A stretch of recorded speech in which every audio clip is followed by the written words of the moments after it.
Good morning student. Video की श्रृंखला में आज हम चर्चा करेंगे समाज और समुदाय में अंतर। यह वीडियो विशेष तौर से जीजीटीयू के समाजशास्त्र के सिलेबस बीए प्रथम वर्ष के ध्यान में रखकर बनाया गया है। इससे पहले वीडियो में हम लोगों ने समाज का अर्थ, परिभाषा और विशेषताएं देखी, समुदाय का अर्थ, परिभाषा और विशेषताएं देखी, लेकिन साथ ही समाज और समुदाय में अंतर भी है, उसको भी हमें पढ़ना आवश्यक है। तो हम लोग समाज और समुदाय में अंतर की चर्चा इस वीडियो में करेंगे कि किस तरह से समाज और समुदाय एक होते हुए भी दोनों में एक मूल अंतर है, कुछ समानताएं होते हुए भी कुछ मौलिक अंतर है। आइए शुरुआत करते हैं। व्यक्ति जो है उसकी प्रवृत्ति सामाजिक होती है और सामाजिक संबंधों के परिणाम स्वरूप ही समाज और समुदाय दोनों बनते हैं। मानव जो है वो समाज में ही समुदाय का विकास होता है, अर्थात सामाजिक संबंधों की व्यवस्था को समाज कहा जाता है। समाज एक व्यापक अवधारणा है। इससे भिन्न समुदाय जो है वो एक संकुचित संगठन है या छोटा समुदाय है। जैसा हमने पिछले वीडियो में भी चर्चा की थी कि रॉबर्ट रेडफील्ड ने लिटिल कम्युनिटी, एक लघु समुदाय की बात करते हैं। कुल मिलाकर समाज से जो समुदाय है वह छोटा होता है और व्यक्तियों का एक विशिष्ट समूह होता है, उसी को समुदाय कहते हैं। समुदाय एक निश्चित भौगोलिक क्षेत्र में होता है। समुदाय के सभी सदस्य आपस में घनिष्ठ संबंध रखते हैं। उनके रीति रिवाज, रुचि सभी समान होते हैं। समुदाय का एक विशिष्ट नाम होता है। समाज और समुदाय में कुछ समानताएं हैं, लेकिन उसके साथ ही साथ कुछ अंतर भी है। आइए उन अंतरों के बारे में हम चर्चा करते हैं। सबसे पहला अंतर जो है बच्चों, वो समुदाय एक मूर्त अवधारणा है, जबकि समाज का स्वरूप अमूर्त होता है। समुदाय जो है वो मूर्त अवधारणा क्यों है? क्योंकि समुदाय छोटा होता है, तो समुदाय छोटे होने की वजह से उसका अवलोकन और परीक्षण किया जा सकता है। लेकिन समाज का स्वरूप अमूर्त है, क्योंकि समाज क्या है? सामाजिक संबंधों की व्यवस्था है और एक वृहद स्तर पर होता है। इसलिए समाज का जो स्वरूप है वह क्या है? अमूर्त है। दूसरा बिंदु है कि समुदाय व्यक्तियों का समूह होता है, जबकि समाज सामाजिक संबंधों के जाल को कहते हैं। समुदाय छोटा होता है, संगठित होता है और वो व्यक्ति आपस में एक दूसरे को जानते हैं। तो समुदाय जो है एक व्यक्तियों के समूह तक ही सीमित होता है। लेकिन जब हम समाज की बात करेंगे तो समाज का जो एस्पेक्ट है बड़ा वाइडर होता है, एक वृहद होता है, जिसमें लोग अंतःक्रियाओं के माध्यम से अपनी आवश्यकताओं की पूर्ति के लिए अर्थपूर्ण व्यवहार करते हैं और सामाजिक संबंधों का निर्माण करते हैं। और संबंधों की जाल को हम समाज कहते हैं। कुल मिलाकर समाज जो है वो सामाजिक संबंधों का जाल है और समुदाय व्यक्तियों का समूह होता है। अगला बिंदु है समुदाय का क्षेत्र सीमित होता है, जबकि समाज का क्षेत्र विस्तृत होता है। जैसा हमने समुदाय की विशेषताओं में भी देखा, निश्चित भौगोलिक क्षेत्र।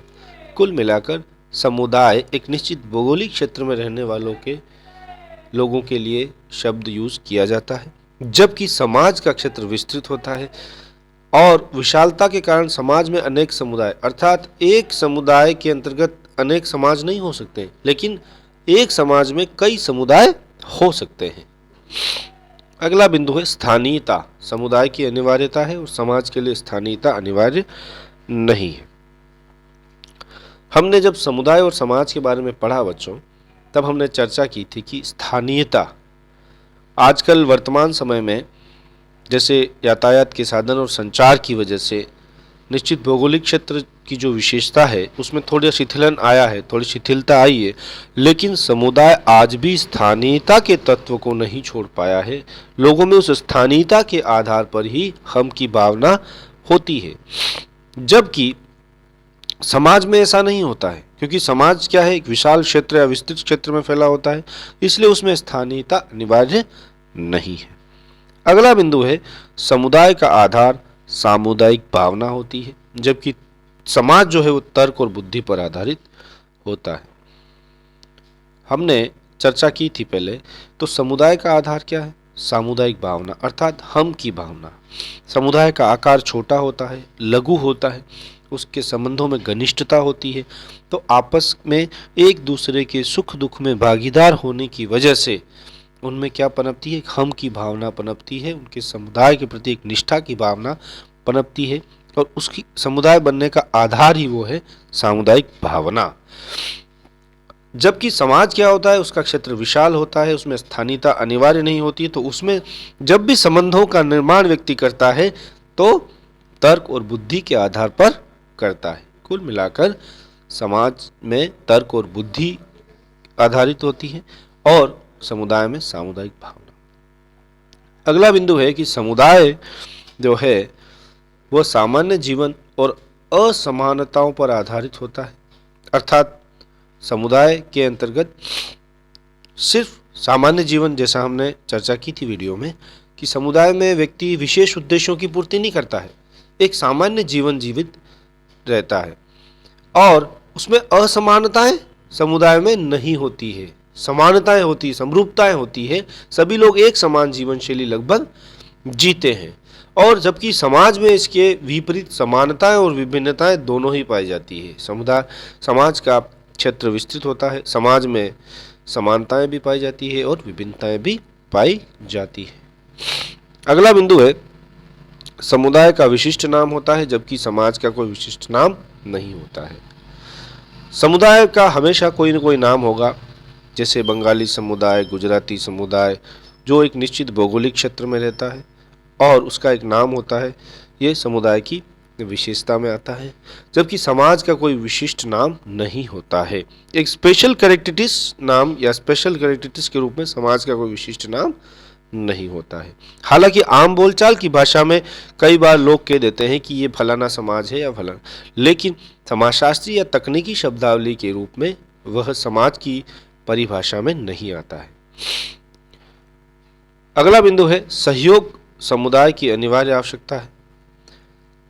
हमने पहले भी चर्चा की कि समुदाय का निर्माण सहयोग से होता है।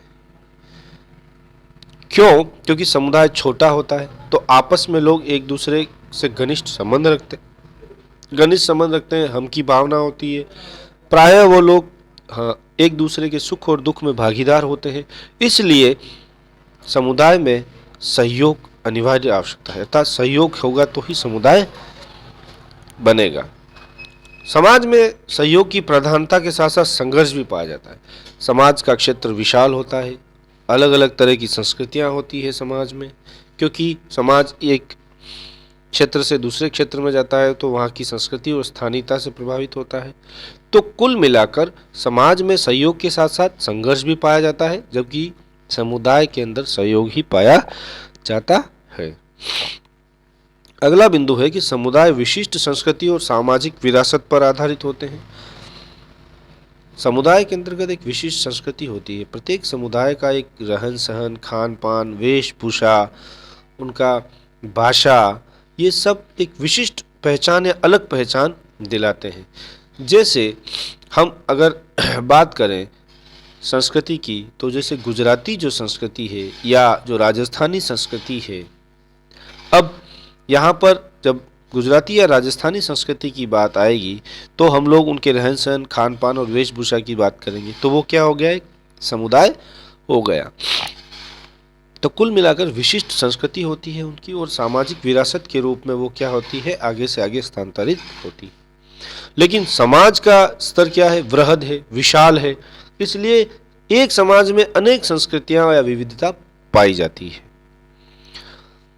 अगला बिंदु है समुदाय सीमित उद्देश्यों की पूर्ति करता है, जबकि समाज विस्तृत उद्देश्यों पर आधारित होता है।